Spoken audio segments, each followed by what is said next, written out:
हमने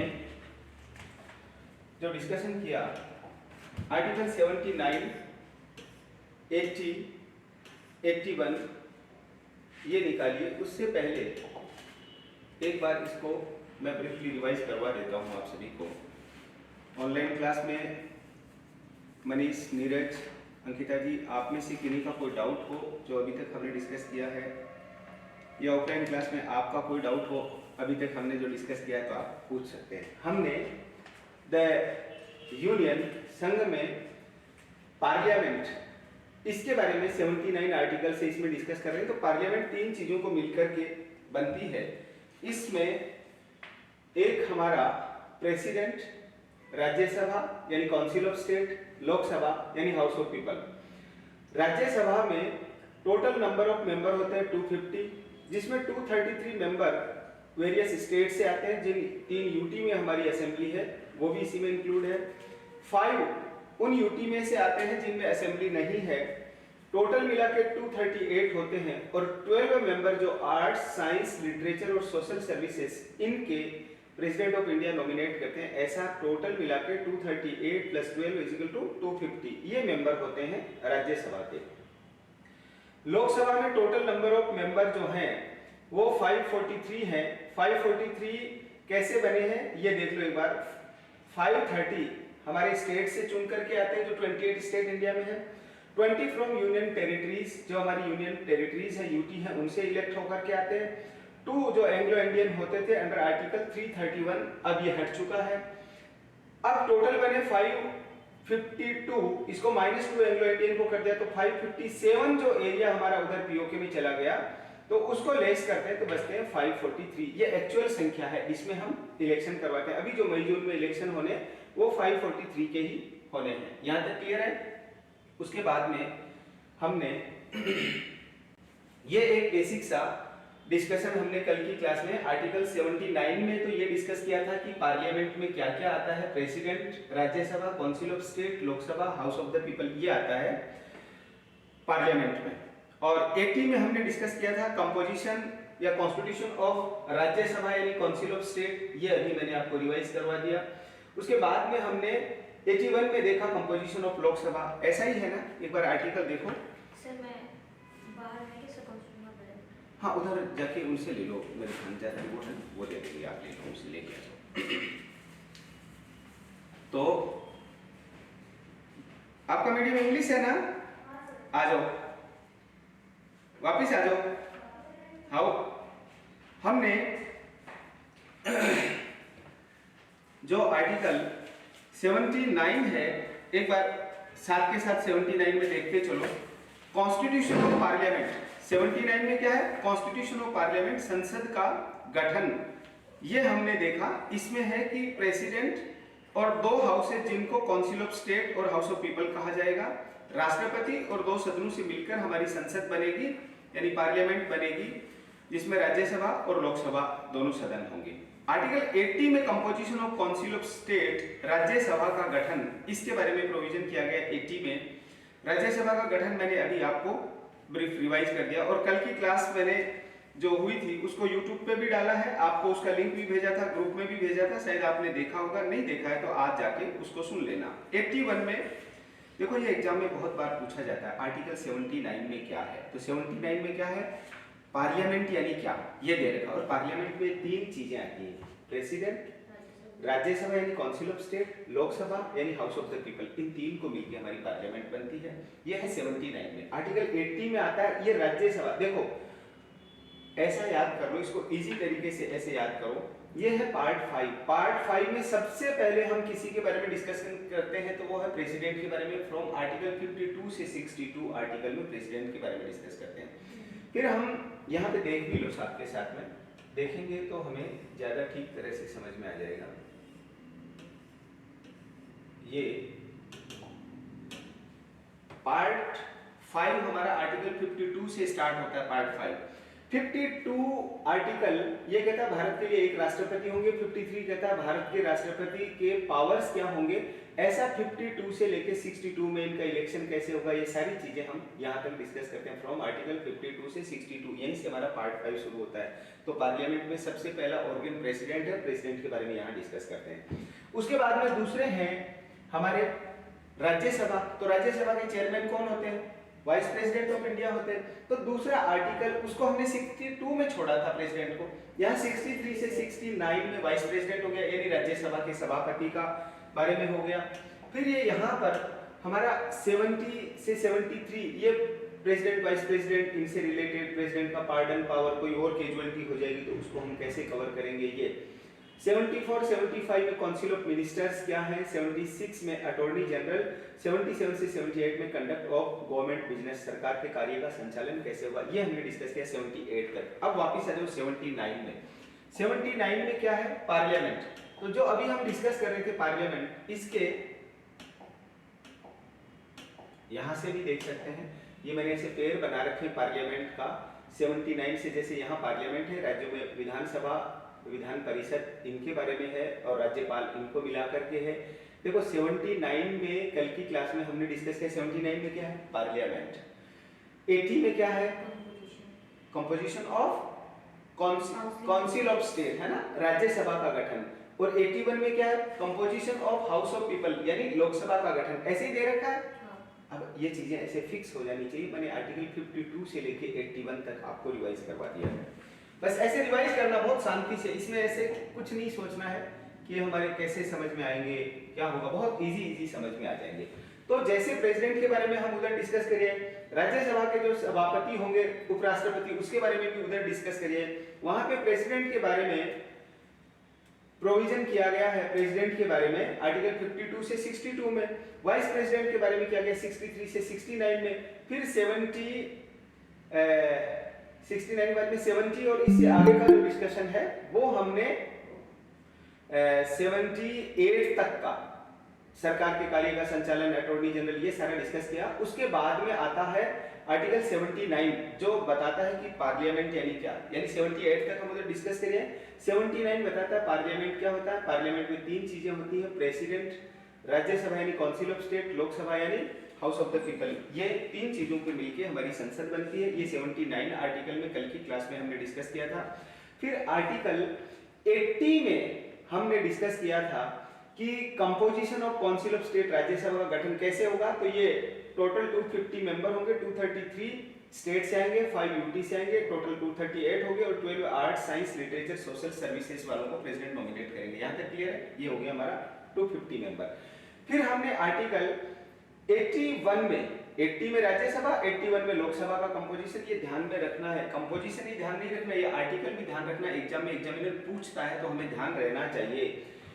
81 में लोकसभा का गठन है, इसमें टोटल सीटें 5, आप वहां देखेंगे कॉन्स्टिट्यूशन में तो 552 सीटें निकलेंगी। फिर 2 एंग्लो इंडियन को भी हटा दिया, 2 माइनस करेंगे तो 50।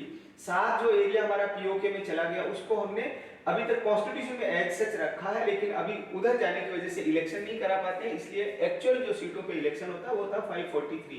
ये राज्य लोकसभा का गठन, ये राज्यसभा का गठन, ये प्रेसिडेंट, वाइस प्रेसिडेंट, सरकार के कार्य का संचालन, ये सारा हमने डिस्कस किया। यहाँ आर्टिकल 81 तक आप में से किसी को भी कोई डाउट हो, कोई बात आप पूछना चाह रहे हैं तो पूछ सकते हैं। उसके बाद में कल की क्लास में हमने इस आर्टिकल 81 में जो लास्ट में डिस्कस कर रहे थे, मैंने कहा था इस चीज को मैं और आपको कल यहीं से बताऊंगा, वो अब आप इसको समझ लो। वो क्या है कि ये सेंसस क्या होगा, इन सीटों का रीएडजस्टमेंट कैसे होगा, ये कौन सी, ये लोकसभा की, ये राज्यसभा की, विधानसभा की, विधान परिषद की। जैसे एक बार देखो, ये सीटें यानी प्रेसिडेंट या राज्यपाल, ये केंद्र और राज्य दोनों का कंपैरिजन करके बता रहा हूं। फिर विधान परिषद, राज्यसभा, फिर विधानसभा, लोकसभा, इनकी सीटों का एडजस्टमेंट, रीएडजस्टमेंट, अलॉटमेंट, ये सब कैसे होगा। तो इसके लिए आज का ये जो लास्ट का जो आर्टिकल 81 है उसमें जो दे रखा है, और 82 रीएडजस्टमेंट, आज हम आर्टिकल 82 से डिस्कस करते हैं। इसको एक बार ध्यान से अच्छे से आप लोग समझ लीजिएगा। ये मैंने पहले भी प्रेसिडेंट वाइस प्रेसिडेंट के इलेक्शन के टाइम पे भी आपको समझाया था, और अभी फिर आज हम इसको डिस्कस कर लेते हैं, ताकि मैं चाहता हूँ ये चीज़ें भी आपको अच्छे से समझ में आ जाएंगी, तो परमानेंट हो जाएंगी, आपको फिक्स रहेंगी, इधर उधर भागेंगी नहीं। हमारे यहाँ पे आफ्टर इंडिपेंडेंस, देश के आज़ाद होने के बाद से लेके और अभी तक जो हर साल जो सेंसस हो रहा है, उस सेंसस को लेकर के मैंने एक यहाँ पे ही टेबल बना रखी है, वो मैं 1 मिनट निकाल लेता हूँ। आगे पीछे हो गई है ना, पीछे थोड़ी जाएगी। तो आप में से किन्हीं का भी हमने जो कल डिस्कस किया था वहाँ तक कोई डाउट हो तो आप पूछ लीजिएगा।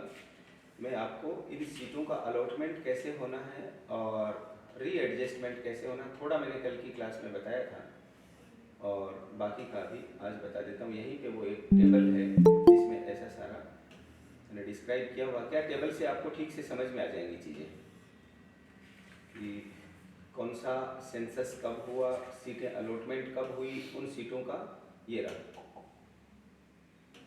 ऑनलाइन में भी आपको दिखाई दे रहा होगा। आप चाहें तो इसका आप अपने ऐसे कैसे नोट्स में ले लीजिएगा। पूरा रहा है।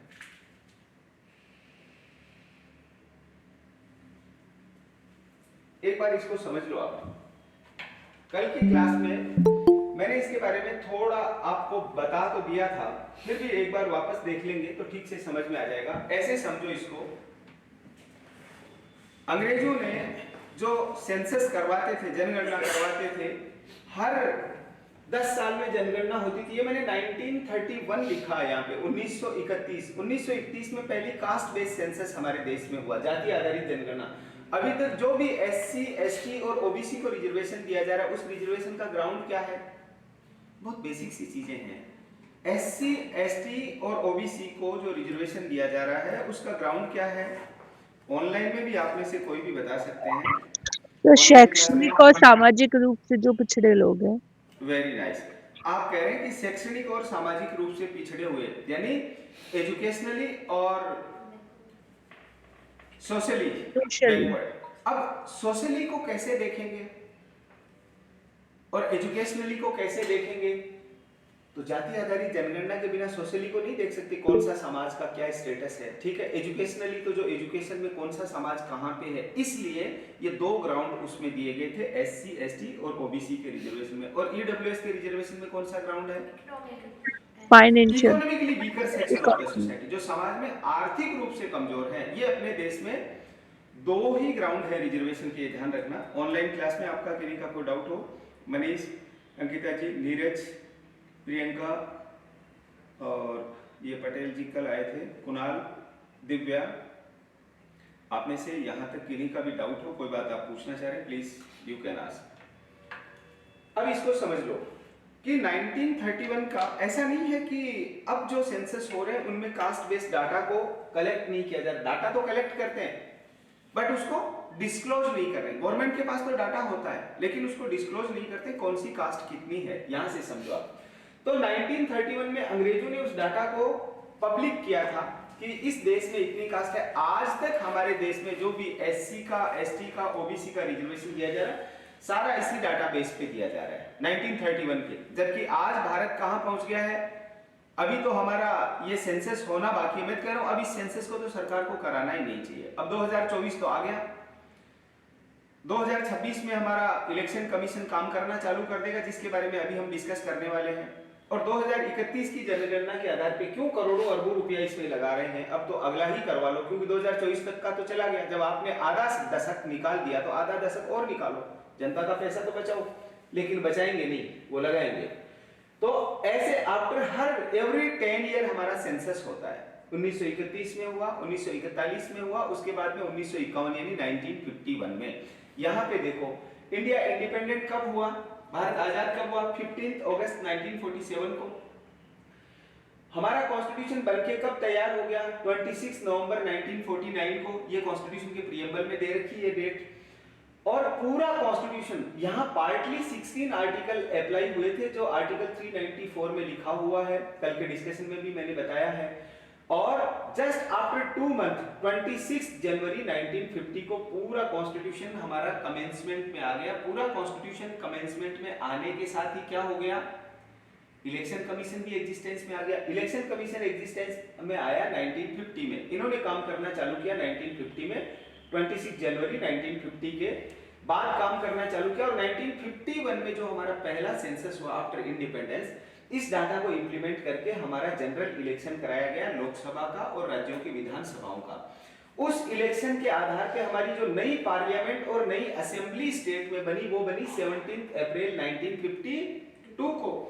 उसके बाद में इसमें ये लिखा हुआ, अभी हम आगे डिस्कस करेंगे 82 में, आफ्टर एवरी सेंसस ये जो सीटें इन्होंने अलॉट की थी ना 1951 के सेंसस के आधार पे, इलेक्शन कमीशन ने जिसके आधार पे 1952 का इलेक्शन हुआ, इनको आफ्टर एवरी सेंसस चेंज किया जाना था। कहने का मतलब इसको 1961 के सेंसस के हिसाब से चेंज करना था, उसके डाटा के हिसाब से नहीं कर पाए क्योंकि हमारा देश बड़ा देश है, पॉसिबल नहीं। इसमें हमें 20 ईयर लगे। 1971 का पॉपुलेशन सेंसस के आधार पे हमने सीटों को रीएडजस्टमेंट किया, फिर वापस हमें 30 ईयर लग गए। 2001 में हमने इनको रीएडजस्टमेंट तो नहीं लेकिन रिजर्वेशन को रोटेट कर दिया, जहां एससी एसटी की सीटें हैं उनका रिजर्वेशन हमने रोटेट कर दिया। अभी तक हमारे लोकसभा और विधानसभाओं में एससी एसटी को ही रिजर्वेशन मिलता है, लेकिन अभी किन को और मिलेगा, महिलाओं को और मिलेगा। अभी तो क्या ये चेंज किया है ना, महिलाओं को और मिलेगा। वो कब मिलेगा महिलाओं को, वो यहाँ मिलेगा 2033 और 2034 के लोकसभा में, 2033 के विधानसभा में, राजस्थान के हिसाब से बता रहा हूँ। और ये लोकसभा वाला, ये तो लोकसभा के हिसाब से बता रहा हूँ। फिर 2001 के सेंसस के हिसाब से सीटें रीएडजस्टमेंट की गई। उसमें कह दिया कि अब जो अगला 2026 का रीएडजस्टमेंट का काम चलेगा। अभी हमारे एक स्टेट में रीएडजस्टमेंट हो चुका है, वो स्टेट कौन सा है, state of Jammu and Kashmir. ये कई बार पूछ सकते हैं एग्जाम में, इलेक्शन कमीशन वहां पे कौन काम देख रहे थे, तो वहां पे जस्टिस देसाई थे, उनकी चेयरमैनशिप में हुआ। और बाकी अभी देश का जो गठन होगा इलेक्शन कमीशन का, उसका नाम सामने आ जाएगा, 2026 में होना है, तो 2025-26 तक कर ही देंगे क्योंकि 26 में तो काम ही स्टार्ट हो रहा है, तो हो जाएगा। ये जो इलेक्शन कमीशन है पूरे देश भर में काम करेगा और ये कौन से डाटा को अप्लाई करेगा, ये आफ्टर 2026 के बाद में जो सेंसस होगा। और बाद में सेंसस कौन सा होना है, बाद में सेंसस होना 2031 का। ये इसमें नहीं लिखा हुआ 2031 का, ये कह रहे हैं कि 2026 के बाद में जो डाटा रिलीज होगा। कहीं ऐसा नहीं हो जाए कि ये सरकार इस डाटा को, अभी इलेक्शन देखो, अगर हमारा सेंसस का काम स्टार्ट हुआ तो ये सेंसस का डाटा रिलीज होते होते वैसे ही 2026 आ जाना है, मैं आपको बता दूं। तो इलेक्शन कमीशन यहाँ काम करना चालू करेगा। संभवतः 2031 का जो डाटा है 2031 का, इसको अप्लाई करेगा। तो ये सीटें जो हमारी अभी लोकसभा की सीटें हैं, अभी कितनी सीटें एक्चुअल हम उधर डिस्कस कर रहे थे ना लोकसभा में, 543। ये सीटें लगभग बढ़ के 888 हो जाएंगी, 888 हो जाएंगी, क्योंकि अभी नई जो लोकसभा का भवन बना उसमें इतनी चेयर लगाई गई है, तो शायद अनुमानित है कि इतनी। राज्यसभा की भी लगभग डबल हो जाएंगी। ऐसे ही हमारी विधानसभाओं की भी हर स्टेट का लगभग पूरा डबल तो नहीं होंगी, लेकिन उसका पूरा नहीं हो, कैसे कहते हैं ना, पूरा हो जाएगा, तो उतना तक पहुंचा देंगे ये। तो ये हो गया सेंसस का। अब आप इसको समझ लो 82 को, अब आपको 82 आराम से समझ में आ जाएगा। 82 को हम डिस्कस करें ना, उससे पहले आर्टिकल 81 का जो क्लोज 3 है ना, 81 का क्लोज 3 यहां से देखो तो आपको दोनों अच्छे से समझ में आएंगे। आर्टिकल 81 किसके बारे में, composition of house of people, Lok Sabha की संरचना। तो लोकसभा की संरचना ये हमने अभी डिस्कस की थी कि किस किस तरह से होगी, यानी 530 स्टेट से आएंगे, 20 यूनियन टेरिटरी से आएंगे, टोटल 520 हो गए, और 2 एंग्लो इंडियन होंगे। उस 2 को एंग्लो इंडियन को हटा दिया तो बचे 550 बचे, 552 को, और इसको भी हटा देंगे तो देखो इसमें लिखा हुआ 81 में, ठीक है, एक बार इसको देख लो 81 में क्या लिखा हुआ है। 81 पूरा ही डिस्कस कर लो तो ज्यादा ठीक रहेगा। Article 81 subject to the house of people, Lok Sabha की composition of the house of people. Article 81 Lok Sabha की संरचना। पहला क्या कह रहा है, ये यहाँ पे देख लो एक बार, इसको अपन ध्यान रख लेंगे कि ये अभी हमारे पास में है, ये 41 नंबर की फाइल है ना, याद रखना बस आपको इतना से।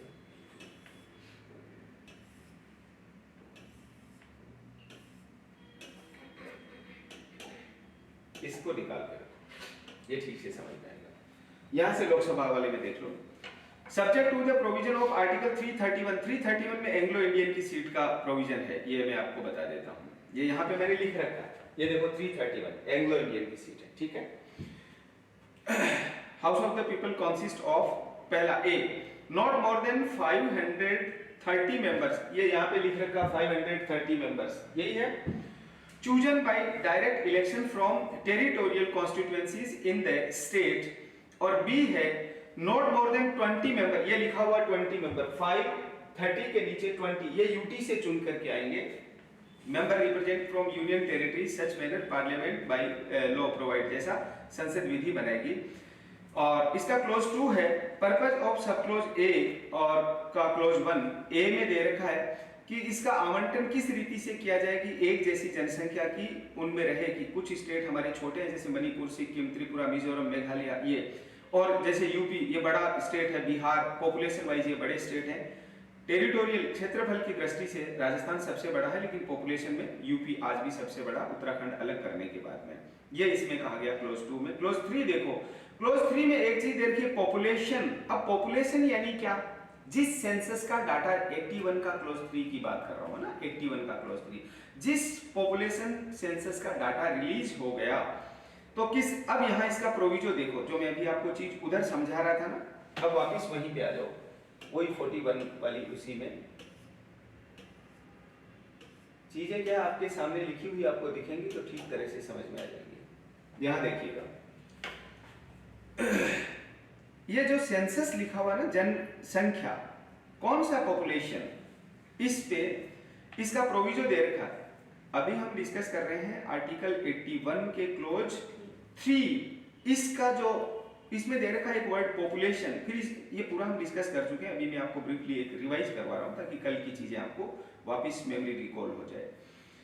प्रोविजो में दे रखा है, provided that reference in this clause to the last presiding census of which the relevant figures have been published shall until the relevant figures for the first census taken after the year 2026 have been published to be considered, इसमें a first दे रखा, for the purpose of subclause a clause 2 and proviso that clause refers in to the 1971 census. और इसका second भी देख लो साथ में, मैं इनको एक साथ समझा दूंगा, वैसे मैंने आपको ऑलरेडी यहाँ पे डिस्कस कर लिया है आपके साथ में।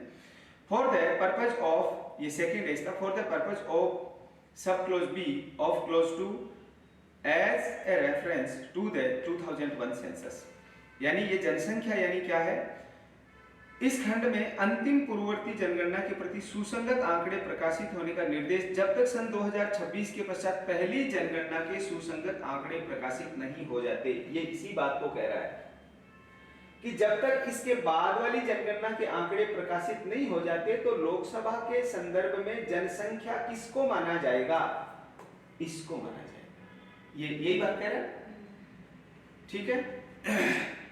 और 1971 वाले को 2 क्लोज है इसमें, ये कह रहा है कि खंड 2 के, तो खंड 2 में क्या दे रखा है, वो सीटों का इस प्रकार से विभाजन होगा, तो 1971 के प्रति निर्देश है, और उसमें सेकंड दे रखा कि खंड 2 के ख, इसमें क और ख 2 दे रखे हैं खंड में, तो इसके लिए 2001, तो ये अपने काम की चीजें इतनी सी हैं, इधर ध्यान से देख लो, इसलिए मैंने आपको from independence to first population census 1951 का बताया। उसके बाद में दोबारा जो सीटों का अलॉटमेंट हुआ जो लोकसभा का, ये 1971 में इसका रीएडजस्टमेंट किया गया, और उसके बाद में 2001 में, और फिर अभी करेंगे 2026 में, 2026 में काम स्टार्ट होगा, और 2031 में, जब तक ये डाटा रिलीज नहीं हो जाता तब तक ए के लिए 2001 का सेंसस और जो उसमें बी दे रखा उसके लिए 1971 का सेंसस समझा जाएगा। और अभी ध्यान रखना, अभी सीटें बढ़ाई नहीं है, सीटें यहां बढ़ने वाली हैं सारी की सारी, इसलिए इन जो पिछले करीबन यूं समझ लो आप 15-20 सालों में, पिछले 15-20 सालों की बात कर रहा हूं, अभी तक लगा करके जो भी विधानसभा बनी है, उन विधानसभा को इतना बड़ा बनाया गया कि आने वाले समय में जब यहाँ 2026 में एडजस्टमेंट हो तो वो लोग भी इसी में आ जाए। जैसे राजस्थान की विधानसभा भैरव सिंह जी उस समय बना गए, लेकिन विधानसभा इतनी सीटें उसमें ऑलरेडी हैं कि ये 2026 के सेंसस के बाद में भी लोग बहुत आराम से बैठ जाएंगे, यानी ऑलरेडी इतना बड़ा बनाया गया। हमें मालूम था कि ये सदन लगभग दोगुना होने वाला है इसकी स्ट्रेंथ, तो इतना स्पेस है। और नई बिल्डिंग जो पार्लियामेंट की बनी है उसमें तो ऑलरेडी वो सीटें पहले से ही उन्होंने लगा भी दी हैं, उनको पता अभी होने वाला है 5-7-10 साल में, तो ये 10 साल तो है ही नहीं, 5-7 साल में होने वाला है। ये आप इसको देख लो आर्टिकल 82। अब आपको आराम से 82 समझ में आ जाएगा। अब यहां से देखिए आर्टिकल 82 देखो ये चीजें है ना बहुत सिंपल चीजें हैं, लेकिन हम इनको सिंप्लीफाई करके समझेंगे ना, सरल करके समझेंगे तो सिंपल है, और हम इनको समझेंगे नहीं तो हमारे कभी समझ में नहीं आएंगे। और एग्जामिनर तो इनमें से क्वेश्चन पूछेगा, हमारे समझ में आओ चाहे नहीं आओ, वो पूछ लेगा कि लोकसभा के बारे में इसका जो आर्टिकल 81 है इसके क्लोज ए के बारे में सेंसस कौन सा है और बी के बारे में कौन सा। अगर इतना बारीक सवाल पूछ लिया, आजकल पूछने लग गए ऐसे सवाल, तो ये मैंने आपको एक एक चीज समझा दिया कि 2001 का सेंसस ए के बारे में, बी के बारे में 1971 का सेंसस, ये क्लियर कट यहाँ पे लिखा हुआ है, इसके 81 के प्रोविजो में लिखा हुआ। ठीक है, अब आ जाओ आर्टिकल 82। आप में से किसी का भी अभी तक जो मैंने समझाया है उसमें कोई बात आप में से किसी को समझ में नहीं आई हो, मनीष, नीरज, अंकिता, प्रियंका, पटेल, कुणाल, दिव्या, श्रुति और नेहा, आप में से किसी का भी कोई डाउट हो, कोई बात नहीं समझ में आई हो तो आप पूछ लीजिएगा। अब आ जाओ article 82 readjustment after each census. अब यहाँ कॉन्स्टिट्यूशन में तो आर्टिकल 82 में कह दिया कि हर सेंसस के बाद में सीटें क्या होनी है, रीएडजस्टमेंट।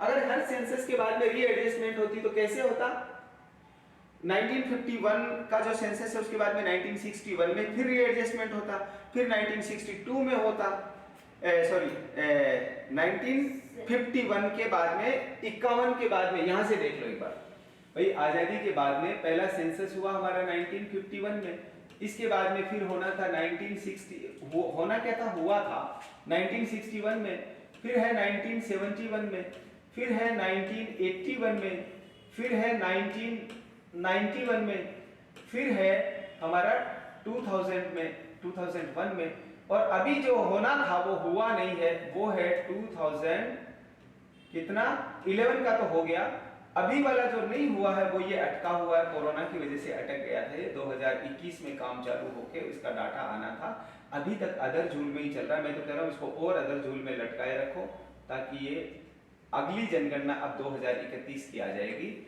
और इलेक्शन कमीशन तो वैसे ही काम अपना चालू कर देगा। कब चालू कर देगा, इस 2026 में। ठीक है, तो ये इलेक्शन कमीशन अपना काम करे।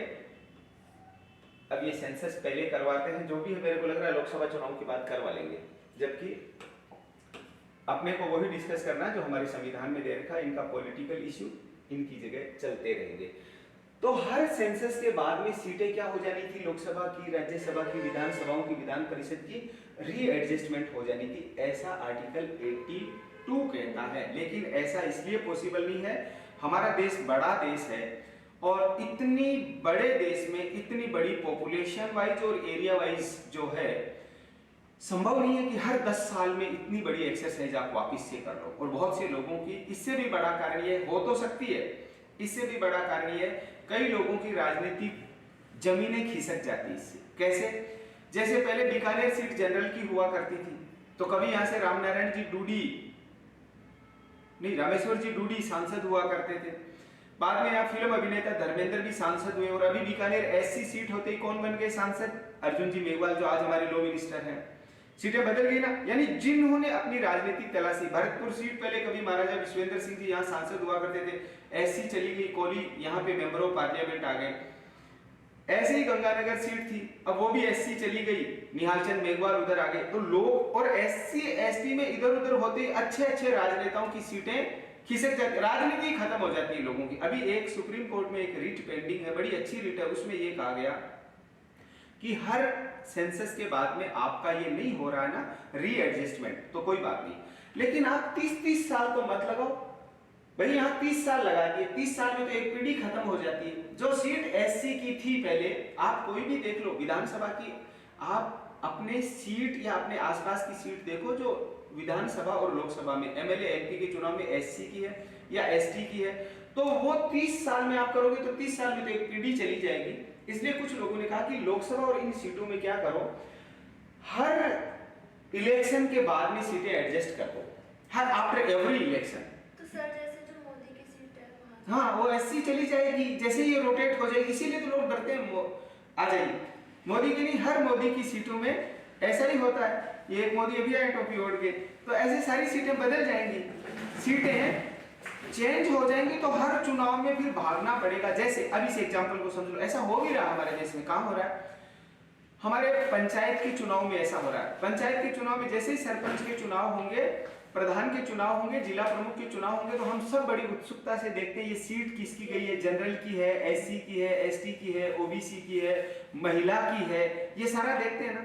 ये वुमेन के रिजर्वेशन के बाद में अगर यही चीज जो सुप्रीम कोर्ट में रिट की है, उसका मतलब यही है लोकसभा के हर चुनाव के बाद में ये हो जाएगा, तो फिर ना तो कोई मोदी ये सोचेगा कि मैं फिक्स रह जाऊं, ना कोई अमित शाह सोचेगा।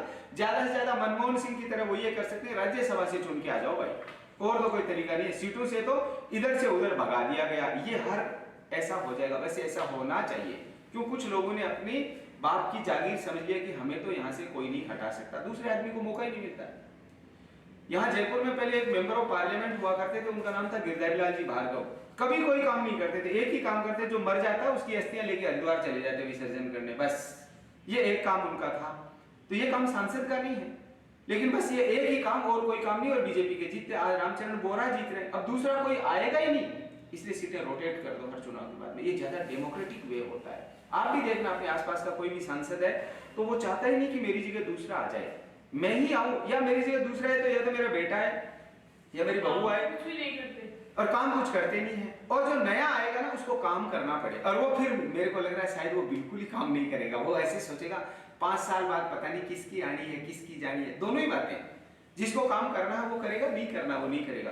तो ये दो रीजन, पॉलिटिकल रीजन है, बट कॉन्स्टिट्यूशन ये कहता है आफ्टर एवरी सेंसस सीटों का रीएडजस्टमेंट किया जाना चाहिए, ऐसा कॉन्स्टिट्यूशन का आर्टिकल 82 ये बात कहता है। ठीक है, अब आर्टिकल 82 देख लो। अब हमारा इतना डिस्कशन के बाद में चीजें आपको समझ में आ गई होंगी, इनका रीजन क्या ये भी आपको समझ में आ गया। आर्टिकल 82 ऑनलाइन ऑफलाइन में जो अभी जुड़े हैं, राज्यसभा में नहीं होती है ऐसी। नहीं, राज्यसभा की सीटें इसके अनुपात में बढ़ जाएंगी। फिर वो जो हमारा राज्यसभा की सीटें बढ़ेंगी तो कहां बढ़ेंगी, कहां बढ़ेंगी राज्यसभा की सीटें? बानो आप बताओ कोई राज्यसभा की सीटें बढ़ेंगी तो कहां बढ़नी है भाई? 4th शेड्यूल में। एक बार 4th शेड्यूल निकालो, कॉन्स्टिट्यूशन का शेड्यूल नंबर 4 निकालो। नहीं सर, जैसे यहाँ पे ऐसे रिजर्वेशन भाई ये सीटें बढ़ेंगी ना तो रिजर्वेशन मिल रहा है, जैसे आप बता। हाँ, रिजर्वेशन चेंज। राज्यसभा वालों में अभी रिजर्वेशन दरअसल उन सीटों का है नहीं, वहां तो स्टेट की सीटें फिक्स है। सिर्फ राज्यसभा में स्थानों का आवंटन है। हाँ, राज्यसभा में स्थानों का आवंटन है, वो भी बढ़ जाएगा। जो अभी दे रखा ना, जो राज्यसभा की भी लगभग अभी 250 की है, ये भी 400 के आसपास पहुंच जाएगी, 450 के आसपास पहुंच जाएगी। लोकसभा है ये तो पहुंचेगी 888 के पास में। विधानसभाएं भी लगभग डबल हो जाएंगी। अब देखिएगा 82, अब आपको समझ में आ जाएगा। ये हम रीएडजस्टमेंट आफ्टर ईच सेंसस पढ़ रहे हैं। ये चीज हमारे प्रेसिडेंट के इलेक्शन में, वाइस प्रेसिडेंट के इलेक्शन में, देश के प्रधानमंत्री, राज्यों के मुख्यमंत्री, यानी लोकसभा विधानसभा, इन सब के बारे में यहां अभी हम लोकसभा के बारे में पढ़ रहे हैं।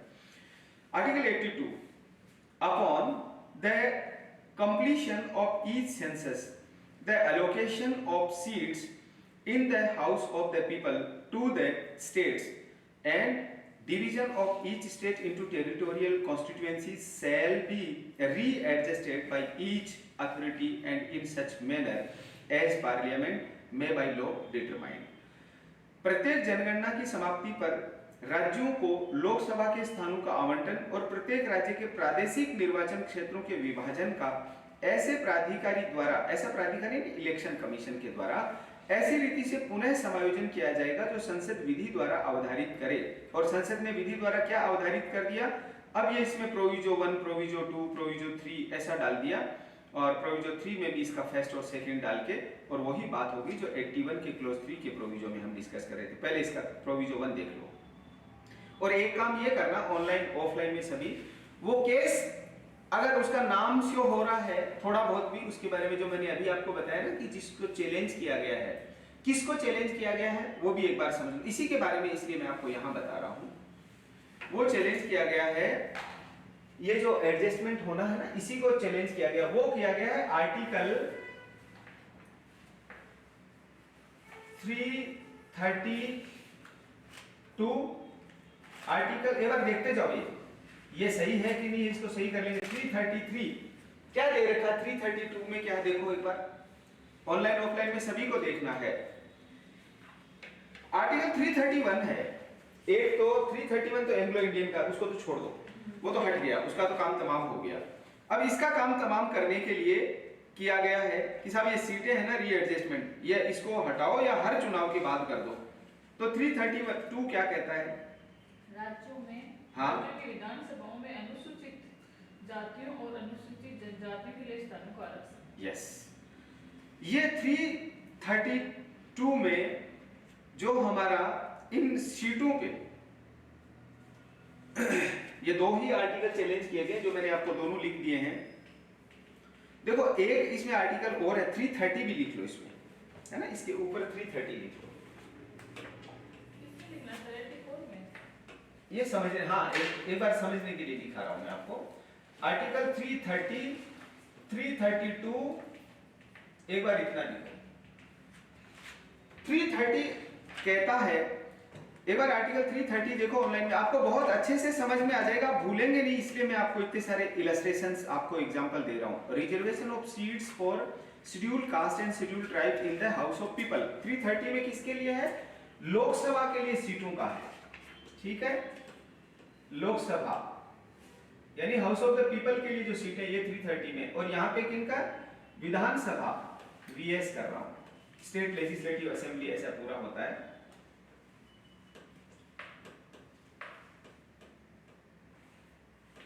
ठीक है, ये हो गया, ये वैसे हमारा होता है हाउस ऑफ पीपल, यहां लोकसभा। तो 330 में हो गया reservation of seats for scheduled caste and scheduled tribes in the house of people, Lok Sabha में अनुसूचित जाति और अनुसूचित जनजाति के लिए स्थानों का आरक्षण। और 331 एंग्लो इंडियन का था, वो उड़ गया। 332 है रिजर्वेशन ऑफ सीट्स, जो अभी राजकुमारी ने पढ़ा, of scheduled caste and scheduled tribes in the legislative assembly of the state, राज्यों की विधानसभाओं में अनुसूचित जाति और अनुसूचित जनजाति के लिए स्थानों का आरक्षण। तो ये देखो इधर, ये चीजें छोटी छोटी हैं, बट ध्यान में रखोगे तो चीजें समझ में आ जाएंगी। 330 में क्या है, लोकसभा यानी हाउस ऑफ द पीपल के लिए एससी एसटी की सीटों का रिजर्वेशन का प्रोविजन कॉन्स्टिट्यूशन में किया गया, क्लियर है। ये है 332 में स्टेट लेजिस्लेटिव असेंबली यानी राज्यों की विधानसभा में एससी एसटी के लिए सीटों के रिजर्वेशन की बात की गई है। यहां पे मैं कर देता हूं एससी एसटी, इनके लिए सीटों के रिजर्वेशन की बात की गई है। आपको लगेगा कि कॉन्स्टिट्यूशन में रिजर्वेशन दे दिया आर्टिकल 15 में, 16 में, और यहां पे सीटें दे दी।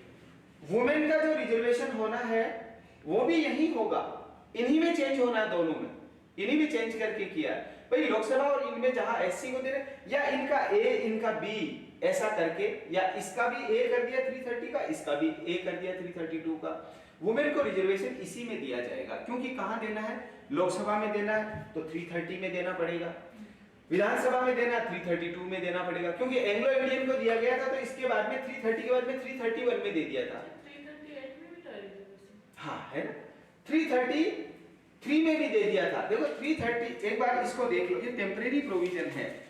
333 में एंग्लो इंडियन का हो गया, फिर 334, ये सारा इसी रिजर्वेशन के बारे में बता रखा है। आप 338 का बता रहे हो ना, सर ये हमारे एग्जाम में आया था। हाँ एग्जाम में आने जैसा, ये 338 है दरअसल एससी कमीशन का 338, और 330 का 8 का ए है एसटी कमीशन, और 338 का बी है ओबीसी कमीशन, जो कल की क्लास में मैंने लिख तो दिया था 103rd अमेंडमेंट से, और बोल गया था 102, तो वो 103 कमीशन के लिए पूछा था 338, 338। हाँ एससी कमीशन है 338, एसटी कमीशन है 338 ए, और ओबीसी कमीशन है 338 बी, और 103rd अमेंडमेंट से आया। 103 तो वो ईडब्ल्यूएस है ना नहीं, 102 100 3 EWS है, तो ये 102 से आया क्या? एक मिनट रुको, नहीं वन, हाँ यस 102 से ही है। कौन सा? ओबीसी वाला 102, 103 तो EWS है, बिल्कुल सही है।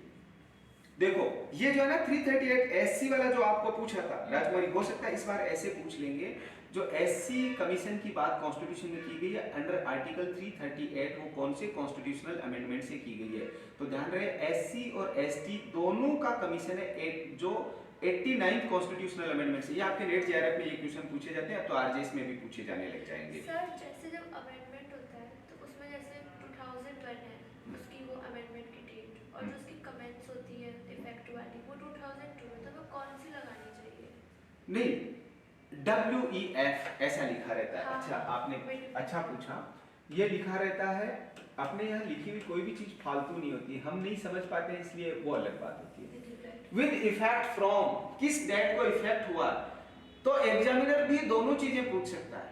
अमेंडमेंट कब हुआ ऐसे भी पूछ सकता है, अमेंडमेंट प्रभावी कब हुआ, जनरली WEF वाली होती है, जनरली जब तक आपको ऐसा नहीं पूछते। जैसे पार्ट 9A और पार्ट 9 इंडियन कॉन्स्टिट्यूशन का, पार्ट 9 है पंचायत से रिलेटेड और उधर शेड्यूल 11 है पंचायत से रिलेटेड, जो होने को तो अमेंडमेंट 1992 में हो गया मगर इफेक्टिव हुआ था 24 अप्रैल 1993 को, तो उसका WEF है 24 अप्रैल 1993, 24 अप्रैल 1993। तो ये ध्यान रखना। अभी हम क्या डिस्कस कर रहे थे?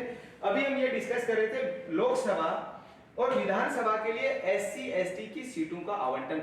आपको कोई पूछ ले महिला रिजर्वेशन कहां जाएगा, तो आप ध्यान रखना 330 का A और 332 का A ऐसे जोड़ेंगे या इन्हीं में अमेंडमेंट कर देंगे, अंदर इन्हीं के साथ में SC ST के साथ में वुमेन को जोड़ देंगे। लेकिन बहुत स्मार्टली किया, अभी तो मार्केटिंग हो रही है। रिजर्वेशन देंगे कब से मालूम है? कब से देंगे? यहां से देंगे। 2026 के बाद का जो सेंसस का डाटा आएगा तो भाई तभी कर देते, अभी क्या जल्दी थी, लेकिन तभी कर देते। फिर महिलाओं के वोट कैसे लेते कि देखो मोदी ने कर दिया, ये 10 साल बाद के ही सपने दिखाते हैं कि देखो उस समय कर दिया। तो कोई नहीं, जब के दिखाते हैं तब के देख लो। तो ये स्ट्राइक कर रखी है, इनका कुछ होगा ना? इनका कुछ नहीं होगा, किसानों की स्ट्राइक का ही कुछ नहीं हुआ तो इनका क्या हो जाएगा? रिजॉल्व हो गया ना। क्या चीज? हमने ये कहा है अभी इम्प्लीमेंट नहीं किया है, जब इम्प्लीमेंट करेंगे तो डिस्कशन करेंगे। अच्छा, वो उनको डिस्कशन यही है कि ट्रेड यूनियन के जो नेता होते हैं ना उनको कोई प्रलोभन दे देंगे, खरीद लेंगे और ये इम्प्लीमेंट हो जाएगा।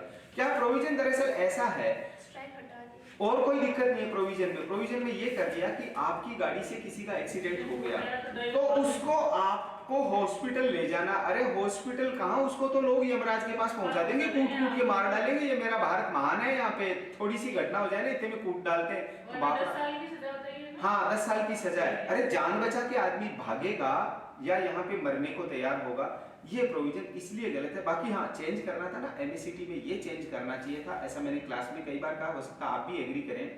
देखो किसी की गाड़ी से एक्सीडेंट होके कोई मर जाता ना तो उसकी सजा डेथ की सजा की तरह दो, क्योंकि जिसका रिजल्ट डेथ हुआ है वो चाहे खाने में मिलावट या फूड एडल्ट्रेशन की वजह से हुआ हो, चाहे गाड़ी के एक्सीडेंट से हुआ हो, चाहे चाकू या गोली मार के की हो, उनकी एक ही सजा होनी चाहिए। गाड़ी से जो मरा है उसको वही सजा दो जो हत्यारे को दी जाती है, ठीक है ना? क्योंकि पहले अंग्रेजों ने बनाया ये कानून, अंग्रेजों के पास गाड़ी थी और या राजा महाराजाओं के पास गाड़ी थी, ठुक जाती थी, कोई मर जाता था तो उनके लिए तो प्रजा तो कीड़े मकोड़े बराबर होती है। अब लोकतंत्र में तो कभी कभी रात में जो हाईवे क्रॉस कर रहे होते हैं, अब उनसे ठोकर हो जाए फिर तो हमें भी डेथ पनिशमेंट मिल जाएगी। हाँ वो तो मिलेगा गलत है ना? नहीं गलत कैसे? अब हाईवे पे गाड़ी चला रहे तो मारने का लाइसेंस थोड़ी मिल नहीं गया। सर, रात में रोड क्रॉस कर रहे हैं। हाँ इंसान रोड क्रॉस कर रहा है तो अपने को देखना होगा। देखो सर, विदेशों रात में में हाईवे हाँ रात में हाईवे में भी हमें ध्यान रखना पड़ेगा, हाईवे पे भी। अपन जानबूझ के किसी का एक्सीडेंट नहीं करते हैं। वो बात ठीक है आपकी, लेकिन अगले के परिवार का तो आदमी मर गया ना। आप अपनी सोच रहे हो, अगले का रिजल्ट तो आपने तो जानबूझ के गोली नहीं चलाई, आप तो अपने चाकू की धार चेक कर रहे थे, किसी के पेट में फंसा दिया और वो मर गया बापड़ा, ओ तो आपने जानबूझ के नहीं। बात है, गाड़ी वाली अलग ना अलग नहीं है, आपके पास गाड़ी है इसलिए आप ऐसा सोचते नहीं, हैं। मुझे तो आ रही है गाड़ी वाले में अगर ऐसा हो कि अपनी फैमिली से कोई चला गया तो अपने को लगता है इसको मार ही देना चाहिए था। अपन ऐसा हाँ सोचते कि अपन को जस्टिफाई मतलब जजमेंट मिलना चाहिए। ना ये है, देखो इसके पीछे रीजन ये है, विदेशों में ऐसा नहीं है। चाइना में एक आदमी जैसे ये पार्टी वार्टी मनाते हैं ना, अभी कुछ लोगों ने बावड़ो न्यू ईयर पे मनाई होगी, बावड़े बने होंगे, अपना न्यू ईयर है ही नहीं, अपना तो बाद में आएगा, ठीक है। तो किसी ने डिवाइडर की गाड़ी ठोकी तेज स्पीड से, उस आदमी को उसी डिवाइडर पे लाके गोली मारी गई कि अगर ये भीड़ भाड़ वाला इलाका है, यहाँ पे तूने ये गाड़ी भीड़ में ठोकी होती तो कितने आदमी मर गए होते। तो वो चाइना है, वहां ऐसा हो सकता, भारत में ऐसा नहीं हो सकता, और ऐसा करना भी नहीं चाहिए। अपन इसके खिलाफ है, इसके फेवर में नहीं है, लेकिन कम से कम इससे क्या हो जाएगा, लोग जानबूझ के जो गाड़ियों से मर्डर करते हैं ना, स्पेशली पॉलिटिकल मर्डर करते हैं, वो रुक जाएंगे। राजस्थान में आज कोई नहीं जानता राजेश पायलट कैसे मर गए, कोई नहीं जानता अबरार अहमद कैसे मर गए, कोई नहीं जानता साहिब सिंह वर्मा कैसे मर गए, कोई नहीं जानता माधवराव सिंधिया कैसे मर गए। बहुत सारे पॉलिटिकल डेथ होती है और वो सब गाड़ियों से ही मारे जाते हैं। आपने देखा होगा वो उन्नाव रेप केस में उस लड़की का एक्सीडेंट भी ट्रक से करवा दिया। ड्राइवर कोई दिखा रहे हैं। हाँ, ड्राइवर वही सलमान खान ने दिखा रखा है। सलमान खान का ड्राइवर बनने कोई भी आ जाएगा, कौन नहीं बनेगा। उसकी एक मूवी के 400 करोड़ होते हैं। कल परसों मेरा एक्सीडेंट मैंने किया था गाड़ी से। हाँ। तो मैं ड्राइवर से, लेकिन मैंने बनी नहीं, मैंने दूसरे को ड्राइवर बना दिया। हाँ, क्योंकि अगर आप बन जाते हैं तो आपको पता पेशी पे घूमना पड़ता। तो फिर वैसे करेंगे लोग फिर। हाँ, तो कोई तोड़। इसका तोड़ यही है कि अब ये धीरे धीरे टेक्नोलॉजी आएगी, सीसीटीवी कैमरा और ये सब आ रहे हैं, तो इससे हाँ उसको भी मानेंगे कि गाड़ी चला के ये गया, ये ड्राइवर कहाँ था। अब वो भी सर तो जैसे सर तो ड्राइवर की गलती क्यों हो जाती है? भाई ड्राइवर की गलती है। जैसे मैं गाड़ी चला रहा हूँ तो मेरी जिम्मेदारी है कि मेरी गाड़ी से एक्सीडेंट ना हो। सर ओनर की लायबिलिटी क्यों नहीं बनती? इस चीज में ओनर की लायबिलिटी क्यों नहीं क्रिएट होती? मास्टर ओनर की लायबिलिटी होती है, मास्टर सर्वेंट की होती है, वाइकरस लायबिलिटी होती है, बिल्कुल ओनर की होगी। ड्राइवर है, ड्राइवर किस खुद की गाड़ी को खुद ड्राइव कर रहे हो तो आपकी है, और गाड़ी दूसरे की है तो फिर गाड़ी वाले की होती है, वाइकरस लायबिलिटी है। सलमान खान वाले केस में तो ड्राइवर ही गया है। नहीं, ड्राइवर वहां तो कोई भी बन जाएगा ना, पैसे दे रहे हैं ना वो। तो भाई शाहरुख खान के बेटे को वो नशा लेते हुए पकड़ा तो वो तो समीर वानखेड़े ने पकड़ा, समीर वानखेड़े को दोषी ठहराने को लग रहे हैं, वो बात अलग है। ये है ना, ये देश है, लोकतांत्रिक देश है, यहाँ सब चलता है और पैसे के आगे तो सब बिकता है, जो गलत है, नहीं होना चाहिए। अपने संविधान की बात करो, सीटें एडजस्टमेंट करते हैं वापिस अपन, है ना, गाड़ी घोड़े छोड़ो और वापिस लोकसभा की सीटें एडजस्टमेंट में आ जाते हैं। तो 82 में क्या कहा गया कि प्रत्येक जनगणना की समाप्ति पर राज्यों को लोकसभा के स्थानों का आवंटन और प्रत्येक राज्य के प्रादेशिक निर्वाचन क्षेत्र के विभाजन का ऐसे प्राधिकारी के द्वारा, ऐसा प्राधिकारी इलेक्शन कमीशन के द्वारा ऐसी रीति से पुनः समायोजन किया जाएगा जो संसद विधि द्वारा अवधारित करे। संसद विधि के द्वारा क्या अवधारित करेगी? प्रोविजो देखेगा। Such readjustment shall not affect representation in house of the people until the dissolution of then existing house। ऐसे पुनः समायोजन से लोकसभा में प्रतिनिधित्व तब तक कोई प्रभाव नहीं पड़ेगा जब तक उस समय विद्यमान लोकसभा का विघटन नहीं हो जाता। कैसे? इसको यहाँ से समझो, मैं आपको बहुत अच्छे से समझा रहा हूँ। अगर आपने यहाँ ठीक से समझ लिया तो एग्जाम में आप गलत नहीं करेंगे। ऐसे छोटे सवाल में स्टूडेंट जाता नहीं है। ये क्या कह रहा है? ये कह रहा है कि जैसे 2026 में इलेक्शन कमीशन ने काम करना स्टार्ट किया, ठीक है, तो 2026 में वो काम करना, उसके पास डाटा आएगा 2031 का, 2031 के डाटा को इंप्लीमेंट कर देगा। जैसे वो इंप्लीमेंट कर दिया उसने 2032 में इंप्लीमेंट कर दिया, हमें पता चल गया ये लोकसभा की सीटें। तो जो एग्जिस्टिंग लोकसभा है वो 2034 में उसका टेन्योर पूरा होना है। ऐसे अपन अनुमान लगाते हैं 5-5 साल गिने। तो अभी चुनाव कब होने? 24 में। 24 के 5 साल कितने होते हैं? 29 के 5 साल कितने होते हैं? 34, यानी 2034 में इलेक्शन होने। तो ये कह रहा है इस पे इसका कोई इफेक्ट नहीं आएगा, बीच में डिसॉल्व नहीं करेंगे लोकसभा को। और इस बीच में एक और बहस चल रही है अपने देश में, वन नेशन वन इलेक्शन की चल रही है कि रामनाथ कोविंद जो कमेटी बनी है वो करे अगर आप वन नेशन में वन इलेक्शन करवाना चाहते हो तो क्या करो, एक साथ में इन स्टेट के अभी 4-6 महीने बाद में इलेक्शन करा दो। मैं कह रहा हूं अभी क्या जल्दी, अभी थोड़ा सा और रुक जाओ, ऐसा मेरा मानना पर्सनली। क्योंकि इसलिए रुक जाओ कि अभी ये सेंसस हो जाने दो, सेंसस होने के बाद में सारी सीटें वैसे ही इधर उधर हो जानी है, उस समय वन नेशन वन इलेक्शन करा लो, तब तक जनता भी समझ जाएगी और सीटें भी सब इधर उधर बट जाएंगी। कुछ जगह जहां आज हम जिसको लोकसभा मानते हैं फिर वो लोकसभा बदल जाएंगी कुछ, और लगभग 1 की 2 हो जाएंगी सब जगह। राजस्थान में आज 25 है, लगभग 40-45 सीटें हो जाएंगी लोकसभा की। राज्यसभा की कितनी है राजस्थान में? अपना एमएलए कौन है? एमएलए अपना थोड़ा ध्यान रखो। राज्यसभा की 10 है, लोकसभा की 25 है, और विधानसभा के अभी जो चुनाव हुए कितनी सीटों पे हुए हैं? राजस्थान में 199 पे हुए, 1 पे होना। और देखो उसका भाग्य देखो, जिसका चुनाव लड़ना है बीजेपी से उसको पहले ही कैबिनेट मंत्री बना दिया। वो अब कांग्रेस उसमें इलेक्शन कमीशन में गई, ऐसे बनाना तो वैसे देखे तो ये तो गलत है। वहां की जनता को सीधा आप प्रलोभन दे रहे हो। घोषणा कर सकते थे कि अगर ये आदमी बना तो कुछ अच्छी जगह पहुंचेगा, ऐसे इनडायरेक्ट कह सकते थे। लेकिन वही है, इलेक्शन कमीशन किसका? जिसकी सत्ता उसका सर मंत्रिमंडल भी डिसाइड हो गया क्या? कौन हो रहा कल हुआ तो अच्छा हो गया, मैंने देखा नहीं अभी न्यूज़पेपर। वो बेर और शिक्षा मंत्री को तो बहुत मिले हैं। हाँ। मंत्री भी। तो ऐसा 82 आर्टिकल का पहला क्लोज ये कहता है कि जो एग्जिस्टिंग लोकसभा है उस पे कोई इफेक्ट नहीं आएगा। इसका सेकंड प्रोविजो देखिएगा, provided further that such readjustment shall take effect from such date as the president may by order specify, and until such readjustment takes effect any election to the house may be held on the basis of the territorial constituencies existing before such readjustment। परंतु यह है कि ऐसा पुनः समायोजन उस तारीख से प्रभावी होगा जो राष्ट्रपति आदेश के द्वारा विनिर्दिष्ट करें। आप अभी पूरा फोकस जब भी इसको डिस्कस करें इसी पे रखो। 2026 के बाद की जनगणना आते ही लागू नहीं हो जाएगा। इलेक्शन कमीशन अपनी ओर से सीटें बना के दे देगा प्रेसिडेंट को। उसका ऑर्डर कौन जारी करेगा? प्रेसिडेंट। जिस डेट में ऑर्डर जारी कर देगा उसी डेट से इफेक्ट हो जाएगा।